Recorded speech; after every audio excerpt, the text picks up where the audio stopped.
You know that feeling, right?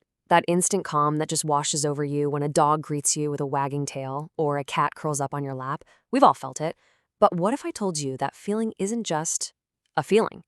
In this explainer, we're going to dig into the incredible science that shows how our pets are way more than just cute companions. Turns out, there's some pretty powerful allies for our mental health. Yeah, this phrase right here, pets make you feel better. We all kind of know this is true, don't we? It's almost a universal fact. But today, we're not just going to nod along. We're going to put that feeling under a microscope and see what's really going on. And that's the big question, isn't it? What if that comfort you get from petting your dog isn't just a mood boost? What if it's a real, measurable, biological event happening inside your body and brain? Well, let's find out.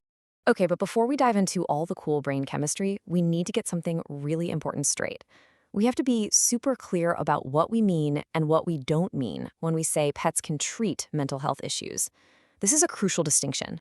So, here's the bottom line. A pet is a powerful tool, but it is absolutely not a cure.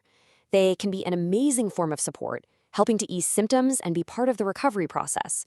But, and this is a big but, they can't replace professional care, like therapy or medication. Think of a pet as a key player on your support team, not the entire team itself. All right, with that out of the way, let's get to the really fascinating part. What is actually going on up here in our brains when we're hanging out with our animal pals? It all comes down to something called the oxytocinergic system. I know, that is a mouthful, but you can just think of it as the brain's social bonding circuit. It's the same system that helps create the powerful bond between mothers and babies, and it's a huge player in how we handle stress, build trust, and connect with others. And this is where the magic really happens. Your brain basically flips a dual action switch. On one side, interacting with a pet ramps up oxytocin. That's the connection or love hormone. It makes you feel calm, trusting, and bonded. And at the exact same time, it dials down cortisol, which is your body's main stress hormone.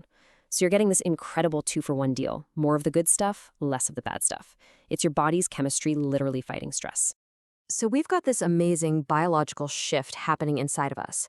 But the benefits don't just stay in your brain. They ripple out and have a huge, tangible impact on how we live our day-to-day lives. You know, in the world of therapy, there's a powerful technique called behavioral activation. It's basically the idea that getting up and engaging in simple, structured activities can help break that awful cycle of withdrawal that often comes with depression. And guess what? Our pets are basically walking, breathing, purring masters of this very technique.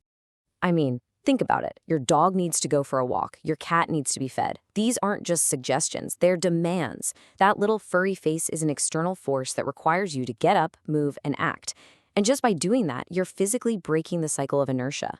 That's not just a chore, that's therapy in action, happening right in your own home. And the ripple effect just keeps going. Pets give us social connection without any fear of judgment. They just love you. They're also amazing social bridges. How many conversations start with, "Oh, what a cute dog?" And the physical benefits are real too. We're talking measurably lower blood pressure and a slower heart rate. And this isn't just about dogs. Studies show similar stress-busting effects with cats and even horses. It's all about that connection. Okay, now, as incredible as all of this sounds, we have to hit the pause button for a second and get real, because the dynamic between a person and a pet is complex. This is a relationship we're talking about, not a simple prescription you can just go out and fill. So that leads us to a really important question. With all these proven benefits, is getting a pet a guaranteed home run for everyone's mental health? Well, the science says it's a little more complicated than that. The truth is, it's not a universal fix, and here's why. A lot depends on the quality of your bond with that specific pet. Your own life circumstances, like time and money, play a huge role. And even the pet's personality matters. Some studies actually haven't found a strong link in certain situations. That doesn't mean the benefits aren't real, it just reminds us that mental health is deeply personal, and there's no magic one-size-fits-all solution. And this is a big one. A pet isn't a temporary tool that you can just set aside when you're feeling better. It's a living being that depends on you.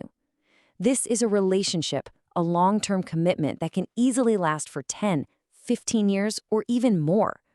That responsibility is a massive part of the whole equation. So, after we've looked at the brain chemistry, the daily routines, and the very real complexities, what's the big takeaway here? What's the core insight we should walk away with? Here it is. This is the whole shebang. Pets support our emotional health not just because they're cute and cuddly. They help us by fundamentally changing how our brains and our bodies handle stress, how we experience connection, and how we structure our daily behavior. It's this powerful mix of biology and real-world action that makes the difference. So, we've explored the incredible ways that our animal friends can support us. But like we said, it's a relationship, a two-way street. And that leaves us with one last, really important question to think about. Now that you understand how much they help your emotions, what do you know about theirs?